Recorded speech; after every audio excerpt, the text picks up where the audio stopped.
Hello students, good morning. मैं doctor Rana ताज, आपके BSc part 1 का फर्स्ट पेपर हमने लगभग कवर कर ही लिया है।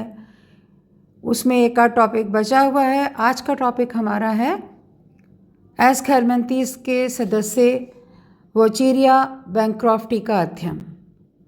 तो हम देखते हैं इसका वर्गीकरण। सर्वप्रथम संघ इसका एस्कहेलमंथीज है, class Nematoda, order Filarioidea, genus Wuchereria और स्पीशीज बैंक्रॉफ्टी। अब इसका स्वभाव और आवास या हैबिटेट, ये बेसिकली एक परजीवी है जो मानव के रक्त व लसिका में पाया जाता है, लिम्फ में पाया जाता है। एशिया के देशों जैसे भारत, मलाया, चीन, कोरिया, अरेबिया, जापान में ये मुख्यतः मिलता है। इसका जीवन 2 होस्ट में पूर्ण होता है, डाइजेनेटिक है। इसका मुख्य परपोषी मनुष्य तथा द्वितीय या वाहक परपोषी रक्त चूसने वाला कीड़ा होता है। एडल्ट वर्म या एडल्ट कृमि जो है, वयस्क कृमि जो है, वो मानव की लसिका, लिम्फ नोड्स में और लिम्फ डक्ट्स में या लिम्फ वेसल्स में, लिम्फेटिक वेसल्स में पाया जाता है।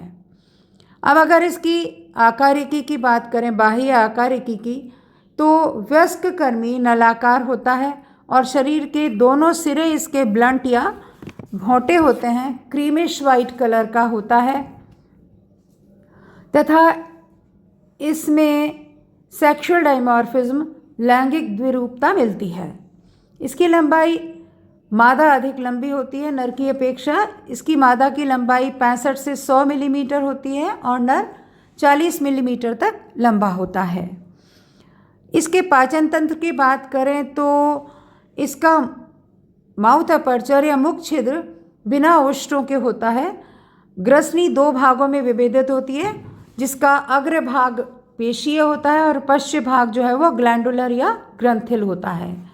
आंत्र सामान्यतः अन्य निमेटोड्स के समान ही होती है।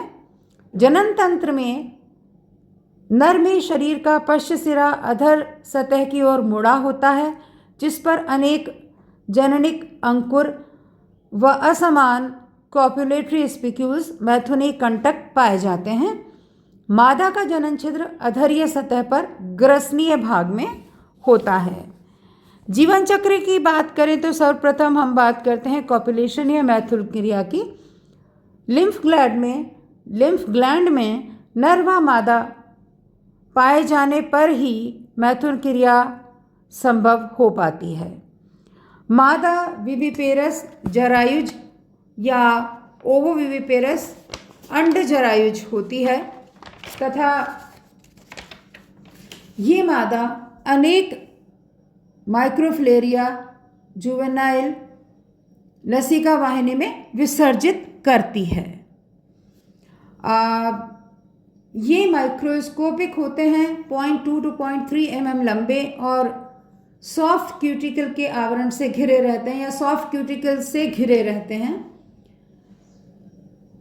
विसर्जित होने के बाद ये जुवेनाइल माइक्रोफ्लेरियाई लसिका वाहिनी से रक्त वाहिनियों में पहुंचकर सक्रिय गमन दिखाते हैं। फिर ये गले की गहरी रक्त वाहिनियों में पहुंच जाते हैं। इसके पश्चात इनमें परिवर्धन मध्यस्थ परपोषी में पहुंचने के बाद ही प्रारंभ होता है। ये माइक्रोफ्लेरियाई रात्रि के समय परिधीय रक्त वाहिनियों में आ जाते हैं, जिससे रात्रिचर मच्छर के मनुष्य के रक्त को चूसने पर उसके शरीर में ये पहुंच जाते हैं। अब आगे का परिवर्धन इसका मच्छर या मॉस्किटो में होता है। Development of microfilariae inside the mosquito.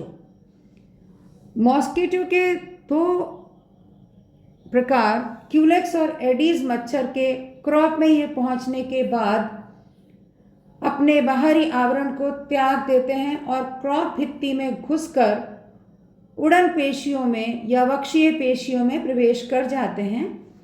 यहाँ इन माइक्रोफ्लेरियाई में कायांतरण और वृद्धि होती है और इस तरह ये लंबे बेलनाकार तीसरी लार्वा अवस्था में बदल जाते हैं। यह संक्रमणकारी अवस्था होती है, इन्फेक्टिव स्टेज होती है तथा मच्छर की प्रोबोसिस में ये पहुंच जाती है। जब ये मच्छर जो इनसे संक्रमित है किसी स्वस्थ मनुष्य के रक्त को चूसने के लिए उसकी स्किन को भेदता है तो मच्छर के प्रोबोसिस से ये मानव शरीर में पहुंच जाते हैं। ये जुवेनाइल मनुष्य के रक्त में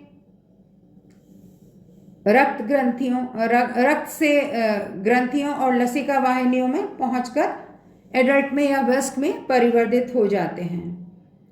इस के इन्फेक्शन का अगर अपन अध्ययन करें तो हम देखते हैं एलिफेंटाइसिस या फिलेरियासिस।